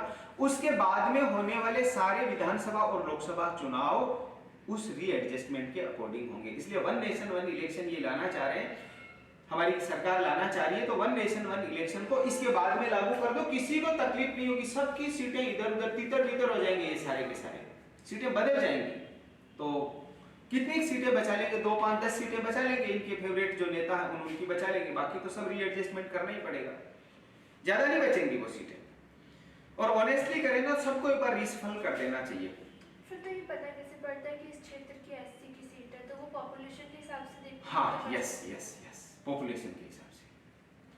एससी का एसटी का इतनी सीटें हमको देनी है जिस हिसाब से रिजर्वेशन दे रखा है। सर ये ना 15 20 साल तो इन्हीं की सीटें। हाँ, वही तो रीट कर रखी है। अभी मैं आपको वही तो समझा रहा, 15 20 साल ही 30 साल ये रीट इसी बात की। देखो पहली बार हमने 1951 के सेंसस के आधार पे 1952 में इलेक्शन किया, सीटें यहाँ पे वापस एक बार रीशफल की 1971 में, फिर 2001 में की। यहाँ 20 साल लगे, यहाँ 30 साल लगे। अब ऐसे 20 30 साल आप लगाओगे तो एक पीढ़ी तो चली जाएगी। भाई आज आप युवा हो, आपकी उम्र में आज 30 साल जोड़ दो, हैं? कहाँ 26 का कितना हो रहा है? 56 हो रहा है कि सीधा ही? फिर युवा कहाँ रहेंगे, बूढ़ा कहाँ रहेगा? है ना, 56 हो रहा है। ना पेट में दांत ना मुंह में आंत, फिर बचा क्या है? शुगर को बीपी की गोली खाते फिरो, ऐसे सीन हो गया। यानी कहने का मतलब जो जज्बा जो जोश इस समय है, इस युवा इस जवानी में है, वो जोश बाद में थोड़ी आप गाड़ियां ठोकते फिरोगे। बाद में तो नहीं ठोक, बाद में धीरे धीरे चलो। 40 से ऊपर नहीं चलना, 40 से ऊपर चलना ही नहीं। आप ऐसे करोगे, आप तरीके लगता है इसको हेलीकॉप्टर बनाते हैं ना। सर हर साल चेंज करना चाहिए। हाँ, सन्नाटा भरनाटा कर रहे हो आप। हर इलेक्शन में चेंज करना चाहिए, रूल तो यही होता है। सर वो एक होना ऐसे रहता है। इस पे रीट हुई है, आप उसको सर्च करना, एक बार देखें वो किस क्या नाम से। मतलब जैसे एसटी का ये जो वो करते हैं सेंसस करते हैं, किस तरीके से कि अगर मेरी कास्ट ये है तो मैं एसटी बन जाऊंगी? हाँ, अपने देश में ऐसे ही होता है। अपने देश में सोशली और एजुकेशनली है तो सोशली रिजर्वेशन। अपने देश में जो भेदभाव हुआ है ना, वो जाति आधारित भेदभाव हुआ है कि मेरी जाति है तो मेरे साथ में ऐसा व्यवहार। अगर मैं वाल्मीकि समाज से आता हूँ, जिसको हम तथाकथित भंगी समाज कहते हैं, तो लोग मेरे से ऐसा ही व्यवहार करेंगे, मेरे को उसी दृष्टि से देखेंगे। राजस्थान में एक वाइस चांसलर थे जोधपुर यूनिवर्सिटी के, उन्होंने अपनी ऑटोबायोग्राफी लिखी, एन ऑटोबायोग्राफी ऑफ ए भंगी ऋषि। तो लोगों ने कहा साहब इसका नाम वाल्मीकि भी कर देते। बोला ना, समाज जब हमको भंगी भंगी बंगला बंगला करता है तो हम भंगी क्यों ना लिखे। ये तो हमने ऐसा व्यवहार किया। अब जैसे आपको पता लग जाएगा मैं भंगी हूं, मेरे को लगता है शायद आप पढ़ने नहीं आओगे। अभी कांग्रेस के एक अध्यक्ष हैं, उन्होंने बड़ा अच्छा स्टेटमेंट दिया है। वो समाज के सोशल स्ट्रक्चर पे व्यंग्य है। वो क्या है? उन्होंने कहा मोदी ने चाय तो बेची, इसके हाथ की लोगों ने चाय पी क्योंकि मोदी तेली समाज से आते हैं। मेरे हाथ की तो चाय भी नहीं पीते क्योंकि वो एससी समाज से आते हैं। मल्लिकार्जुन खड़गे का स्टेटमेंट था। तो अपने देश में आज भी जाति आधारित है। हम ये तो हम वो, यानी हम ये हम श्रेष्ठ, वो निकृष्ट। जबकि मैं तो ये मानता हूं हर मनुष्य श्रेष्ठ है आज की तारीख में। अच्छा, कॉन्स्टिट्यूएंट असेंबली में सबसे विद्वान और सबसे पढ़ा लिखा आदमी कौन था संविधान सभा में? डॉक्टर बी आर अम्बेडकर थे। और आज राजस्थान के मंत्रिमंडल में सबसे पढ़ा हुआ आदमी वो है जो हम और वो एक साथ 70 रुपए की एग्जाम ड्यूटी करते थे। उनका नाम है डॉक्टर मंजू बागमार। उनसे ज्यादा पढ़ा लिखा अभी इस मुख्यमंत्री से लेकर पूरे मंत्रिमंडल में कोई भी नहीं है। उन्होंने LLB गोल्ड मेडलिस्ट हैं, LLM गोल्ड मेडलिस्ट हैं, और उधर अपना जो सब्जेक्ट से बीकॉम एमकॉम करके पीएचडी किया है, ऐसी अच्छी डिग्रियां ले रखी हैं। वो उनका शौक था इन दीदी का कि हर साल एक डिग्री लेना है। अब भाग्य है कहीं भी पहुंचा दे। हो सकता है 20-30 साल बाद में आप और हम में से भी कोई लोग दिल्ली मिलेंगे संसद में, कोई लोग राज्य की विधानसभा में मिलेंगे, कोई नेताजी बन के मिलेंगे, हमेशा ही कोई ऐसे ही थोड़ी बैठे रहेंगे। सर रिलीजन को लेकर भी बहुत है। हाँ, रिलीजन को लेकर नहीं होना चाहिए। ये जो डिस्क्रिमिनेशन अब क्या हो गया है, सेंसस होगा अभी वो कास्ट बेस ही होगा या फिर नहीं कास्ट बेस सेंसस तो करा ही नहीं रहे हैं। इसलिए नहीं करा रहे कि सबसे पहले इस मुद्दे को छेड़ा नीतीश कुमार ने कि कास्ट बेस सेंसस कराओ, और उसने बिहार में करा भी लिया। हाँ और अच्छा किया। जैसे आपके पिताजी की संपत्ति किसको जाएगी? उनके बेटे को। मतलब बेटे और बेटियों को, दोनों को, बेटियों को भी जाएगी, आपको भी जाएगी, घबराओ मत, है ना। 2005 के बाद आपको भी जाएगी, बेटे बेटियों को दोनों को जाएगी। पड़ोसी के बेटे को जाएगी क्या? अगर पड़ोसी का बेटा पिताजी का ही बेटा है तो जाएगी। बायोलॉजिकल फादर अगर अपने पिताजी हैं, तो ऐसे अपने पिताजी है नहीं तो प्रॉपर्टी जाएगी नहीं। तो भाई हम जिस जात में जितने हैं उतनी दे दो, क्या तकलीफ है? उतना हिस्सा दे दो, जिसकी जितनी हिस्सेदारी उसकी उतनी भागीदारी कर दो, और 2 बच्चे कंपलसरी कर दो। इससे ज्यादा मत करो। ज्यादा कर रहे तो गवर्नमेंट स्कीम का बेनिफिट मत दो, क्योंकि इस अब हमारी जनसंख्या सबसे ज्यादा हो गई है। इससे ज्यादा जनसंख्या को आप लेके कहां जाओगे? पालोगे, पोसोगे, पढ़ाओगे कैसे? आज आप पढ़ रहे हो तो घर वाले पढ़ा रहे हैं, इसलिए आप पढ़ रहे हो क्योंकि उनके पास पैसा है, वो सक्षम है। बहुत से बच्चे ऐसे हैं जो बेचारे चाहते हैं पढ़ना लेकिन नहीं पढ़ पाते। आरजेएस की तैयारी करना है, नेट जेआरएफ की तैयारी करना, इतना कोई सबके बस की बात है कि एलएलबी करना ही बहुत बड़ी बात होती है?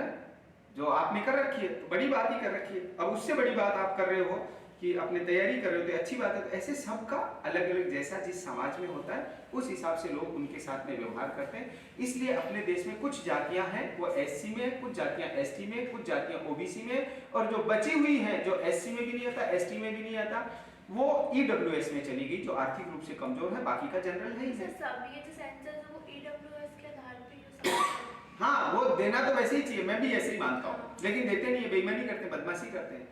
ईडब्ल्यूएस को 10% फिक्स कर दिया। तो सर वो फिर कास्ट बेसिस अब सुनो ईडब्ल्यूएस को जो 10% फिक्स किया ना, ऐसे सबका सेंसस कर लो, जाति आधारित जनगणना कर लो, उसके हिसाब से डिवाइड कर लो, और उसमें क्रीमिलेयर लागू कर दो। ये जाति का, ये धर्म का, ये झगड़ा ही, फसाद ही खत्म हो जाएगा। लेकिन ये फसाद खत्म नहीं करना चाहते राजनेता कोई भी हो, चाहे एक पार्टी नहीं कोई सी भी पार्टी हो। तो ऐसा इसका सेकंड प्रोविजो देखो 82 का, यह है कि ऐसा पुनः समायोजन उस तारीख को प्रभावी होगा जो राष्ट्रपति आदेश से विनिर्दिष्ट करें, और ऐसे पुनः समायोजन को प्रभावी होने तक लोकसभा के लिए कोई निर्वाचन उन प्रादेशिक क्षेत्रों के आधार पर हो सकेगा। ऐसे पुनः समायोजन के पहले विद्यमान है। ये कह रहा है कि प्रभावी तब होगा लोकसभा के लिए जब राष्ट्रपति जी ने आदेश किया है, और ऐसे निर्वाचन क्षेत्रों के आधार पर हो सकेगा जो पुनः समायोजन के पहले विद्यमान है। ये पहले विद्यमान वाली बात यहां तक रह जाएगी। ये कह रहे हैं कि नया नहीं बनाएंगे, जो ऑलरेडी लोकसभा क्षेत्र है ना उसी को बदल देंगे, एससी कर देंगे, किसी को जनरल कर देंगे, किसी को एसटी कर देंगे। जैसे ये अपना ट्राइबल एरिया है ना, डूंगरपुर, बांसवाड़ा, प्रतापगढ़, उदयपुर वाला आदिवासी इलाका, इधर संख्या ही एसटी की है तो सारी सीटें एसटी की ही रहती हैं। उधर एक सीट उदयपुर शहर की एमएलए की जो जनरल की रही है, जिस पे पहले गुलाबचंद जी कटारिया जीते थे, इस बार पता नहीं कौन जीते हैं उस सीट से। जीते तो हाँ, ताराचंद जी जैन जीते हैं भारतीय जनता पार्टी के। ऐसे एक मावली सीट है विधानसभा की, उसके पास में बाकी सारी सीटें, पूरा डूंगरपुर, पूरा बांसवाड़ा, पूरा प्रतापगढ़ और उदयपुर का पूरा ग्रामीण क्षेत्र, वो सारा का सारा एसटी में आता है। तो वो उधर बाहुल्य, वो समाज इतना गरीब है कि वहां पे पाँव में पहनने को चप्पल नहीं। आप जब जज बनके या प्रोफेसर बनके उस एरिया में जाएंगे तो आप खुद देखना, आपको लगेगा इन लोगों की हेल्प होनी चाहिए। वो इक्वलिटी के लिए है ना, डिस्क्रिमिनेशन के लिए नहीं है। इसका थर्ड प्रोविजो देखो 82 का, इसका थर्ड प्रोविजो दे रखा है, also that until the relevant figures for the first census taken after the year 2026 has been published, it shall not be necessary to readjust। परंतु यह है और कि जब तक सन 2026 के पश्चात की गई पहली जनगणना के सुसंगत आंकड़े प्रकाशित नहीं हो जाते, तब तक इस अनुच्छेद के अधीन आप ये ध्यान रखना, जिनको लगता है कि हम आरजेएस बन सकते हैं वो तो पढ़ के तैयारी कर लो, जज बन जाओ, प्रोफेसर बन जाओ, बाकी कमर कस लो, लोकसभा विधानसभा की सीटें आ रही हैं, इतना हाईली लिटरेट लोग कम ही मिलेंगे लोगों को समाज में। और महिलाओं को और रिजर्वेशन मिल रहा है, तो महिलाएं भी ध्यान दे लो, इतना पढ़ा लिखा महत्व उसी को ज्यादा मिलेगा जो थोड़ा ज्यादा काबिलियत रखता है, इसलिए आपका अच्छा अवसर है, सुनहरा भविष्य बड़ा सुनहरा है। इसमें क्या कहा गया, 2026 का जो डाटा है जो काम करना चालू करेगा, इसमें कहा गया कि उसके बाद में, मेरे को एक फ्रेंड ने पूछा था कि ये 2026 से पहले ही लागू कर देंगे ना, ये तो अभी सेंसस करेंगे, मैंने कहा नहीं कर सकते अभी लागू, क्यों, कॉन्स्टिट्यूशन में दिया हुआ 2026 में काम करना, इलेक्शन कमीशन स्टार्ट करेगा, उसके बाद का डाटा है या पहले का डाटा, क्या लिखा हुआ उसमें, 2026 के बाद का सेंसस की बात कर रहा है या पहले की बात कर रहा है, आफ्टर, तो 2031 आ गया, सीधी सी बात है। और ये अगर करा के ये सेंसस अभी करवा लेते हैं, इसका डाटा ही 2026-27 में रिलीज होगा, क्योंकि अपने देश में सेंसस होने में और डाटा के रिलीज होने में 1 से 2 साल लगता है, देश बड़ा है इसलिए, तो हो सकता है इससे भी कर दें 2026 के बाद। ये 21 वाला डाटा भी अभी पब्लिश होना अभी हुआ नहीं है, खैर सेंसस ही नहीं हुआ 21 में, तो सर इस पे तो 2026 ही लिखा। हाँ 26 में इलेक्शन कमीशन काम करना ही तब चालू करेगा, ये पार्लियामेंट ने किया, हो सकता है अब इसको और आगे नहीं चेंज करेंगे, पार्लियामेंट चाहे तो इसको आगे बढ़ा के 2056 कर दे, 26 का 36 कर दे, 46 कर दे, कौन हाथ पकड़ रहा है उनका, है ना, पहले भी तो उन्होंने किया है। तो ये है 2026 में, इसका फर्स्ट और सेकंड दे रखा है, at allocation of seats in the house of the people to the state as readjust on the basis of 1971 census. राज्यों के लोकसभा में 1971 की जनगणना के आधार पर पुनः समायोजन स्थानों का आवंटन अभी जो किया गया है, किसका, ये डाटा पब्लिश हो 2026 का, इससे पहले किया जाएगा, तो कौन सी जनगणना के आधार पे किया जा रहा है, इसके आधार पे 1971 के सेंसस के आधार पे, ये ध्यान रहे। और इसका सेकंड देखिएगा, the division of each seat into territorial constituencies as may be readjust on the basis of 2001 census under this article. प्रत्येक राज्य के प्रादेशिक निर्वाचन क्षेत्रों में विभाजन का जो 2001 की जनगणना के आधार पे पुनः समायोजन किया जाएगा। ये जैसे जयपुर सीट है ना, जयपुर सीट पहले मैंने आपको बताया, यहाँ एक मेंबर ऑफ पार्लियामेंट होते थे जिनका नाम था गिरधारी लाल जी भार्गव, अभी जयपुर की 2 कर दी, जयपुर ग्रामीण और शहरी, ये 2001 की जनगणना के आधार पे, ये इसकी बात कह रहे हैं। और अभी जो चेंज किया गया ना SC ST सीट, जैसे बीकानेर वाली सीट SC कर दी, गंगानगर वाली सीट SC में चली गई, भरतपुर सीट SC में चली गई, ये 2001 के सेंसस के आधार पे। तो अभी ये है, अब ये 2026 के बाद में 1971 2001 ये सारा चला जाएगा और ये इसके बाद वाला डाटा आ जाएगा। अब देखते हैं इसके बाद का डाटा कौन से वाला आता है, क्योंकि डाटा तो अभी 2024 में तो चुनाव होना है, तो 24 में तो ये कुछ आदेश करेंगे नहीं संभवतः, और करेंगे तो 25 में सेंसस होगा, वैसे ही डाटा उसका लगभग 26 तक ही आना है। देखते हैं जो भी होता है, लेट्स सी। तो आज के डिस्कशन में हमने एक ही चीज को डिस्कस किया है जो आपको यहाँ स्क्रीन पे दिखाई दे रहा है, इसके अलावा हमने कोई चीज डिस्कस नहीं की है। आज हमने लोकसभा की सीटों का एडजस्टमेंट किया है, उनका अलॉटमेंट किया, कैसे होगा। विधानसभा की सीटों में भी यही सेम चीज आएगी, राष्ट्रपति उपराष्ट्रपति के चुनाव में भी सेम यही चीज आई थी। तो रीएडजस्टमेंट ऑफ सीट ये 2026 में किया गया है, ये अभी 2026 में इलेक्शन कमीशन काम करना चालू करेगा। जो इसके बाद वाला सेंसस आएगा उसमें नहीं दे रखा कॉन्स्टिट्यूशन में कि 2031 का सेंसस होगा, ऐसा नहीं दे रखा। आफ्टर जो भी आएगा, हो सकता है कि ये वाला डाटा आ जाए जो अभी काम करना चालू नहीं किया ना 2021 का, इसको पहले बढ़ाया था, सितंबर 23 तक किया था, सितंबर भी गया, 23 भी गया, तो 24 आ गया, है ना। अब इसको और कितना आगे बढ़ाते हैं वो देखने वाली बात है। तो जो भी 2026 के बाद में इलेक्शन कमीशन पूरे देश भर में एक्सरसाइज करके इन लोकसभा की सीटों का और सारी विधानसभा की सीटों का रीएडजस्टमेंट करेगा, उसके बाद वाले डाटा को इसमें इंप्लीमेंट कर देगा। इंप्लीमेंट डाटा को इसलिए किया जाता है कि एक लोकसभा लगभग इतनी पॉपुलेशन का होगा, तो उसके लिए जरूरी नहीं कि एक जिले में ही एक लोकसभा हो। अभी जैसे कुछ जिले ऐसे हैं, जैसे चोमू, ये विधानसभा क्षेत्र है, ये चोमू विधानसभा क्षेत्र लोकसभा में सीकर में चली जाती है।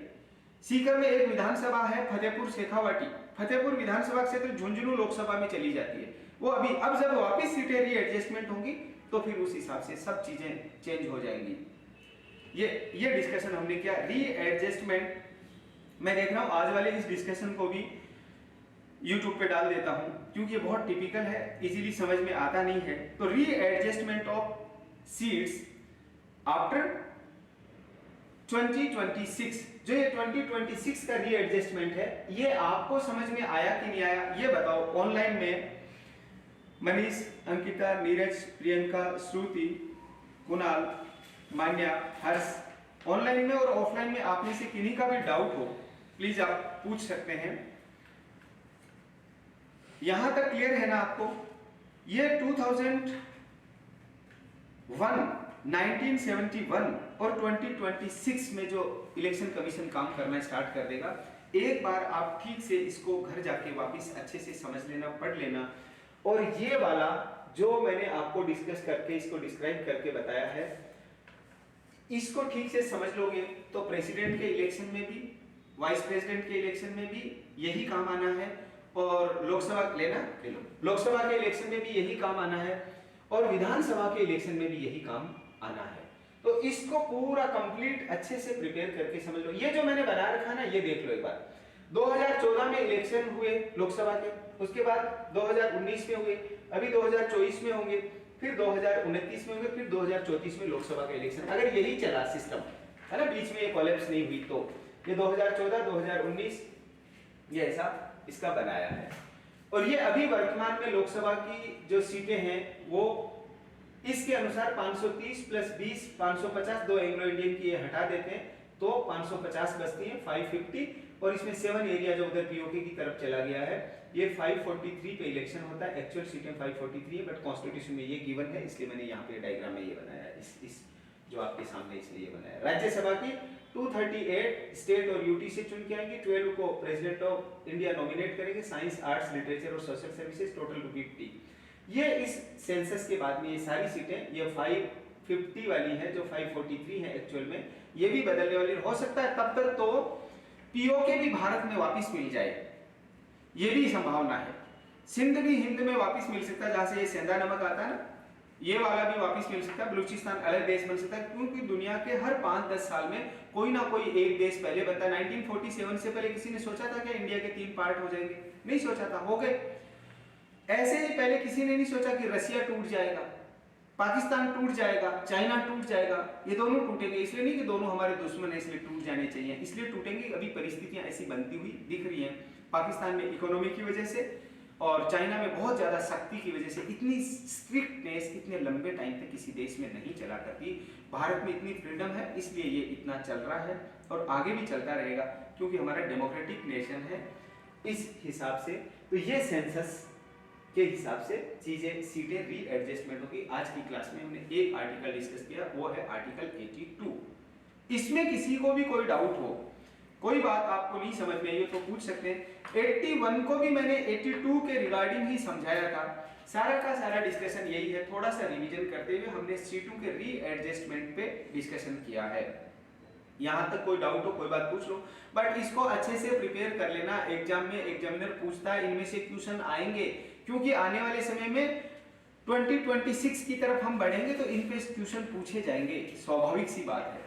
कल की क्लास में हम डिस्कस करेंगे आर्टिकल 83 और इससे आगे का डिस्कशन करेंगे। आप में से ऑनलाइन ऑफलाइन में किन्हीं का भी डाउट हो तो आप पूछ सकते हैं। रीएडजस्टमेंट ऑफ सीट्स, इसको ये लोकसभा और विधानसभा, देखो इधर मैंने पेयर बना के आपको ये बताया है। ये जो सीटें यहां पर ये जो लिखा हुआ है ना, ये देखो एक बार। जब हम रीएडजस्टमेंट की बात करते हैं तो एक हमारे आर्टिकल 330 ध्यान में रहना चाहिए। 330 किसके रीएडजस्टमेंट की बात करता है? लोकसभा की सीटों की बात करता है, एससी एसटी के लिए। और वुमेन का रिजर्वेशन होगा, वो भी यहां दिया जाएगा, यहीं पे लोकसभा के रिगार्डिंग वुमेन्स का रिजर्वेशन। ऐसे ही स्टेट असेंबली में, स्टेट लेजिस्लेटिव असेंबली या विधानसभा में जो एससी एसटी का रिजर्वेशन है वो किस आर्टिकल में दिया जाता है? 332 में। तो 332 में, और जो वुमेन को स्टेट असेंबली में रिजर्वेशन मिलेगा वो भी किस में मिलना है? 332 में। क्लियर है? ये हो गया हमारी लोकसभा और विधानसभा में रिजर्वेशन वाइज सीटें, एससी एसटी और अभी वुमेन का होना है, दे दिया, कॉन्स्टिट्यूशन में प्रोविजन कर दिया।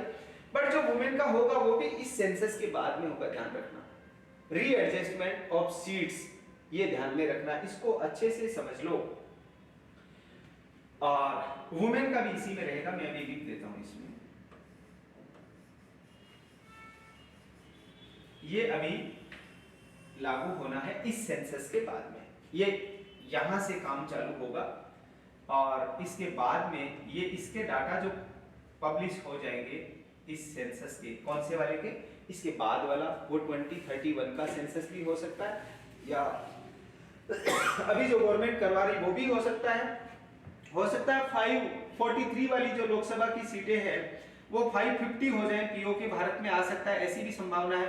वन नेशन वन इलेक्शन भी हो जाए, ऐसी भी संभावना है, क्योंकि भारत लोकतांत्रिक देश है और फ्यूचर है वो संभावनाओं से भरा हुआ है, इसलिए कुछ भी हो सकता है। लेट्स सी, हम देखेंगे कि इसमें जो होगा देखा जाएगा। लेकिन इस डिस्कशन में से कोई भी बात आप में से किसी को भी समझ में नहीं आई हो, आज की क्लास में हमने आर्टिकल 52 से एक ब्रीफली रिवीजन किया था। प्रेसिडेंट ऑफ इंडिया के रिगार्डिंग प्रोविजन कहां से कहां तक दे रखे हैं, 52 से 62, और वाइस प्रेसिडेंट ऑफ इंडिया से, एक मिनट रुको, एक मिनट, इसको ध्यान में रखना, 41 है, वापिस अपने को 41 पे ही आना है। तो ये यहां पर देखो आप, प्रेसिडेंट ऑफ इंडिया से रिलेटेड पार्ट 5 में हमने डिस्कशन किया था, 52 से लेके 62 प्रेसिडेंट से रिलेटेड प्रोविजन है। उसके बाद में 52 से 62 उसको प्रेसिडेंट से छोड़ा था, 63 से 69 वाइस प्रेसिडेंट से रिलेटेड प्रोविजन है। ये इनका इस तरह से रिप्रेजेंटेशन से, प्रोपोर्शनल रिप्रेजेंटेशन, यानी इनका आनुपातिक प्रतिनिधित्व पद्धति के अनुसार एकल संक्रमणीय मत पद्धति के द्वारा ये इसको बता रखा, प्रेसिडेंट वाइस प्रेसिडेंट का जो इलेक्शन होगा इसको हमने डिस्कस किया। उसके बाद में एक विधानसभा की सीट का ऐसे निकाला जाएगा, लोकसभा की सीट का टोटल लोकसभा की सीटें ऊपर लिख देंगे, विधानसभा की सीटें नीचे लिख देंगे, तो एक लोकसभा की सीट का वैल्यू यहाँ पे निकल के आ जाएगी। एक ये विधानसभा की सीट की वैल्यू है, ये आंध्र प्रदेश की पॉपुलेशन के हिसाब से है, पिछला जो सेंसस था उसके अनुसार। फिर यहाँ पे हमने 70 से 73 में प्रेसिडेंट वाइस प्रेसिडेंट, प्रेसिडेंट का पार्डर पावर यानी जुडिशियल पावर, ये हमने डिस्कस किया।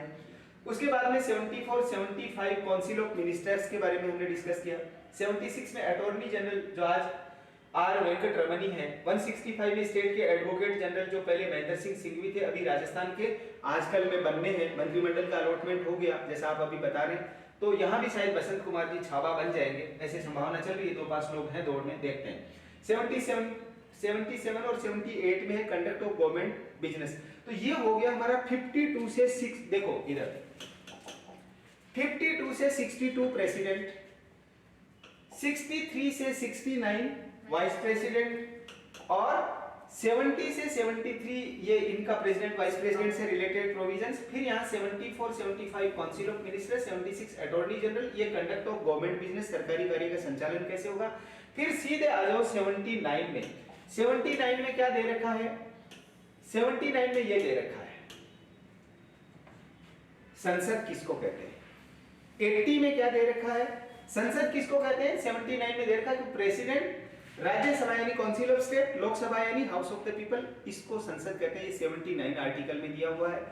उसके बाद में है आर्टिकल 80 में दिया हुआ है कि कंपोजिशन ऑफ राज्यसभा, राज्यसभा का गठन कैसे होगा, ऐसे होगा, ये हमने डिस्कस किया है। 233 5 238 और 12 इनको नॉमिनेट करेंगे 250। फिर है लोकसभा का गठन कैसे होगा, ये कहां दे रखा है 81 आर्टिकल में। तो ये है 250 वेरियस स्टेट से आएंगे, 20 यूटी से आएंगे और 2 एंग्लो इंडियन जिसको हटा दिया, ये 331 आर्टिकल में था।